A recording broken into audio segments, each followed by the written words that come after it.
like we just mentioned, officials in 2 states are still counting votes from the midterm elections. So where's President Biden? Overseas, pushing his climate change agenda and apologizing. Watch this. We're proving that good climate policy is good economic policy. We immediately rejoined the Paris Agreement. We convened major climate summits. I apologize we ever pulled out of the agreement. It's more urgent than ever that we double down on our climate commitments. Russia's war only enhances the urgency of the need to transition the world off its dependence on fossil fuels. Unbelievable. And House Speaker Nancy Pelosi jumping on board, putting out a statement that reads in part, quote, "America is all in to fight the climate crisis. Nothing can deter House Democrats from our urgent mission to save the planet." I wish they would start with saving the country, but okay. Joe Biden told us he learned nothing from the election. There's nothing to learn here. He's going to keep doing what he's doing. And they are committed to this religion of climate change. Jackie, what happens? Obviously, at some point, these chickens come home to roost. Oh. They end up paying a price at some point. Well, they're coming home to roost. Whether it's not costing them in elections is one thing that we could debate separately, but it's costing the American people.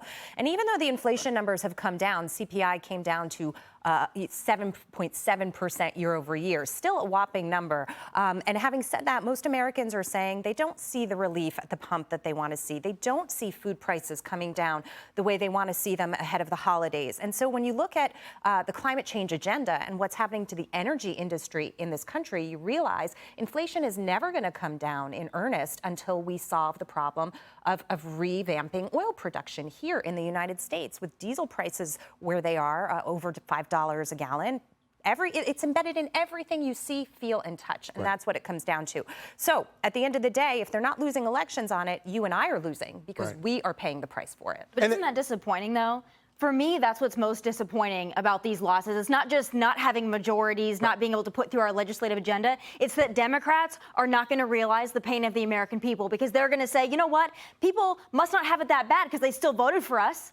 And that is going to hurt the American people. Talking about energy production, I'm from South Dakota, the Keystone Pipeline. We thought maybe if we were able to do better in the midterms, that Democrats would have to realize that states like mine matters, that those coal jobs matter. Of course, days before the election, Biden saying that he was going to get rid of the coal industry, and then his press secretary saying that he didn't want to get rid of the coal industry. Well, now they're going full bore on the climate change agenda, and average Americans who are going to have to heat their homes over the winter, they're going to suffer. And our oil reserves so low, we're all suffering, and that's the biggest disappointment to me. Does anybody want to make a bet about whether gas prices go up or go down? Oh, I'll take that bet. Yeah, but I don't think you'll find. Yeah, you're not going to find anybody on the other side of that. No, they're going up. Tommy, listen to talking about the need to save maybe the country before we save the planet. Listen to this from Representative Henry Cuellar, who just won re-election down in Texas. Listen to what he told Neil Cavuto, I think, earlier today. I haven't talked to him since since he was running for election. But I would say this. I will say this. That you have not talked to Joe Biden since he was running for the presidency, not since he got the presidency. That is correct. And again, there are staff that get in between. I've talked to the secretary. I've talked to a whole bunch of folks at the White House. But him, no. But again, I offer myself as a resource person because, again, I don't just come visit the border. I actually live here at the border. So this is the only blue dog Democrat left in Congress, the only sane Democrat left in Congress who is talking about issues that actually matter to the country. And the party doesn't even pay attention to him. Because they don't want to admit that there is a problem at the border. Right. That has been the continuing conversation since Biden took office, since he appointed Kamala Harris as border czar, who hasn't actually spent time at the actual border. They think if they avoid the issue, that people won't understand. And largely they're right, because Bill Maloogian of Fox News is about the only one that's paying attention to it from a media standpoint. That is a big problem, and Biden's getting away with it.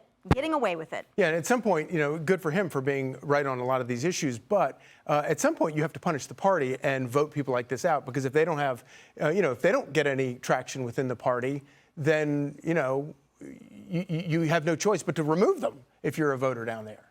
Well, obviously, Republicans didn't win on this messaging. They went to the border, they screamed about what's happening, and they said the Democrats aren't doing enough, and we want to shut the border down. And Americans said that's not a solution, we need more. Right. And Republicans have to take that to heart and come up with those solutions that can get passed.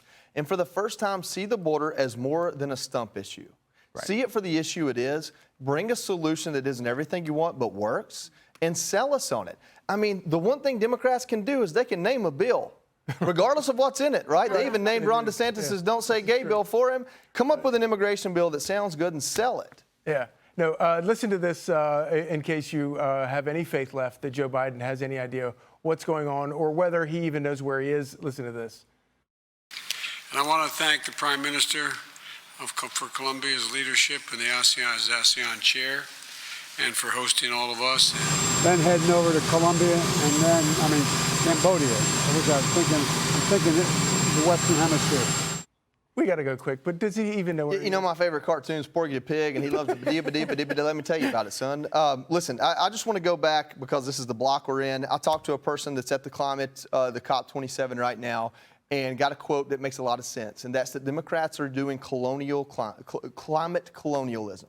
Yep. They're trying to buy allegiance around the world and sell countries that can't afford it on something we can't afford to do ourselves. Democrats are attacking the cleanest fossil fuel in the world, our liquid natural gas. The way we got to the emissions that we've made it to is by replacing coal with liquid natural gas, and now they're stymieing the opportunity to get permits to open liquid natural gas terminals, pipelines, everything we need to have clean fossil fuels, and they're doing it so that we rely on the dirtiest ones, and they can say, look, we need to go to solar and wind, which is a Band-Aid fix to a tourniquet problem. Yeah. So there's a lot of work to be done there that Republicans need to own and message better. And you'll never catch up to China doing this. No. Yeah. Hey, Sean Hannity here. Hey, click here to subscribe to Fox News YouTube page and catch our hottest interviews and most compelling analysis. You will not get it anywhere else.